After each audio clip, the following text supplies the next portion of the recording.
Amúgy én szingli vagyok, és a leghosszabb kapcsolatom is kevesebb, mint 1 év volt, plusz ez egy fitness csatorna. Felmerülhet benne ez a jogos kérdés, hogy akkor minek osztogatok ilyen tanácsokat? Hát fogd be a pofádat. Van egy furcsa minta az életemben, amikor kapcsolatban vagyok, mindenki más szingli, és a fordítottja is igaz. Voltam már 3. kerék, 7. kerék, és biztos vagyok benne, hogy egyszer 11. kerék is. Pontosan ezért vagyok én a tökéletes ember, mert külső szemszögből sokkal könnyebb észrevenni mások hibáit. Plusz erről van kedvem most beszélni. Láttam, hogy milyen visszataszítóan balfaszok vagytok, és hidd el nekem, ha azt mondom, hogy minden segítségre szükségetek lesz. Nehéz lenyelni, pirula, de a legtöbb kapcsolat nem működik. Szimplán megszokásból, anyagi előnyökből, vagy csak kefélgetés miatt vagytok együtt. Nem sokat láttam, de léteznek jól működő kapcsolatok. De azt, hogy miért működnek jól, biztos nem mondom el nektek. A 3. pont és az utolsó pont különösen fájó lesz. Szóval, hogyha gyengédegzetű vagy, én még most szólok neked, hogy ezt inkább hagyd ki. Mit kopogsz? Haver, ezt megbeszéltük. Magyarországon magyarul beszélj. Ja tényleg, az én hibám. Annyit akartam mondani, iratkozzatok fel, vagy bántani foglak titeket. Szavakkal. Hallottátok az urat. Ha nem akartok problémát, iratkozzatok fel. Az első ilyen hiba, mindent együtt csináltok.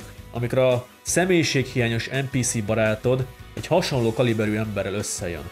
És ez a 2 ember egy entitássá alakul. Az a szó, hogy én már nem létezik. Most már mi vagyunk. Mindent együtt csináltok, mindenhova együtt mentek. A baráti körök innentől kezdve közösek lesznek. Az a furcsa eset, amikor a csajos estén megjelenik a csávó, vagy a fiús estén a csaj, hogy senki se hívott, de most már ugye ők egy embernek számítanak, így nyilván jönni fog ő is. És ezek az emberek egy idő után hajlamosak elizolálódni a baráti köreiktől, hogy már csak ketten a világ ellen legyenek, ami hosszú távon nyilván nagyon működő.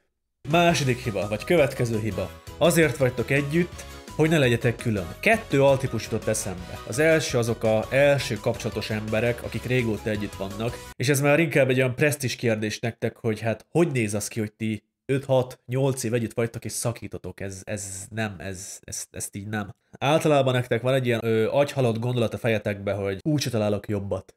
És ránézek mind a 2 személyre, és így nem hát. A másik altípus a személyes kedvenceim, azok, akik szakítottak, de rájöttek, hogy ők ezt újra kezdik. Nem mondom azt, hogy nem működhet, mert működhet, de általában nem szokott. És minél többször csináljátok meg ezt, hogy szakítatok, összejöttök, annál biztosabb az, hogy ez nem fog működni. Én azt tanácsolom neked, hogyha van ilyen barátod, kezdj el tőlük hátrálni.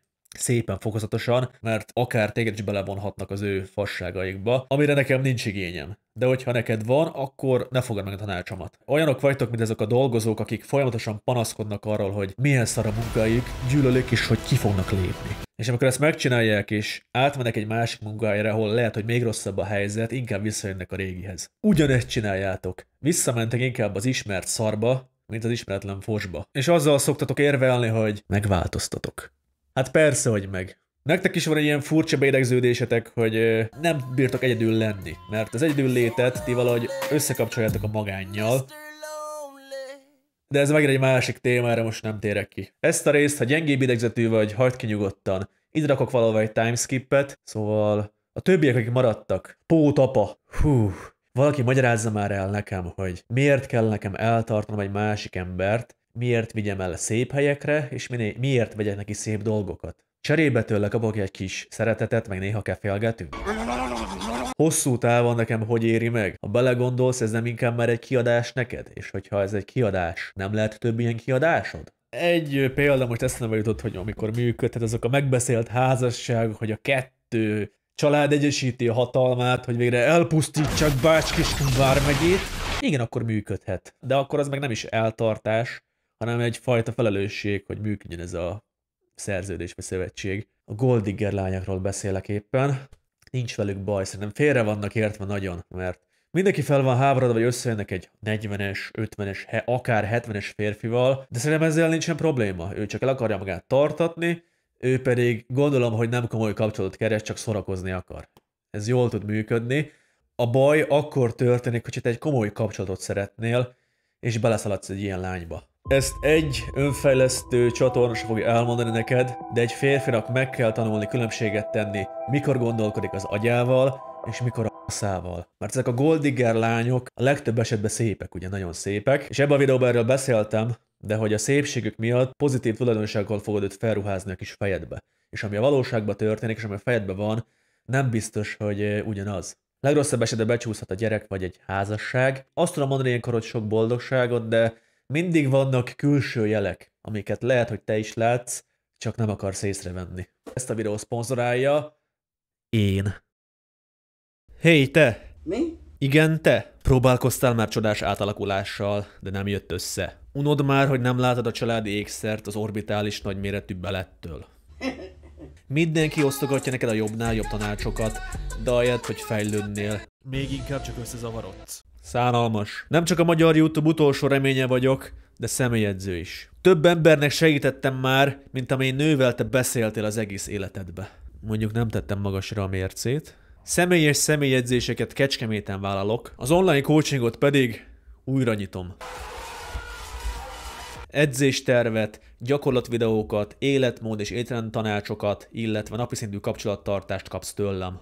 Azoknak nem ajánlom, akiknek minden ismétlésszámnál ott kell lenni, hogy csinálják. Az első 5 ember 25%-os kedvezményt kap az első hónapra. Jelentkezni a leírásba lévő űrlapon tudsz. Shine bright like a diamond. Shine bright like a diamond.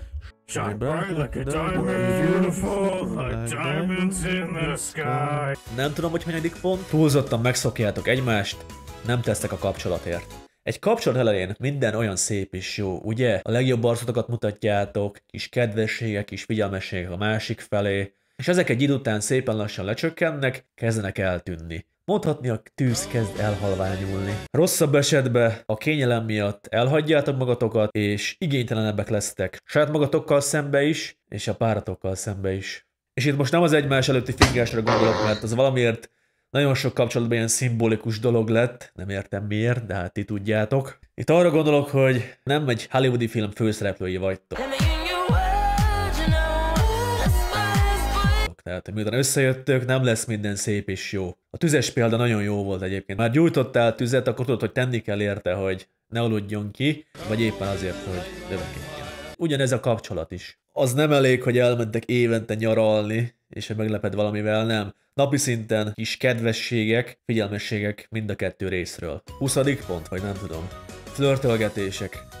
Egy saját példát elmondok, megérted. Én voltam egy haverom, még egy haverom, és annak a barátnője. És ez a csaj fölhívott egy másik barátnőjét, hogy jöjjön el, jöjjön be, mert van itt egy helyes csávó. Bejött, egy nagyon szép csaj volt, és ez történt.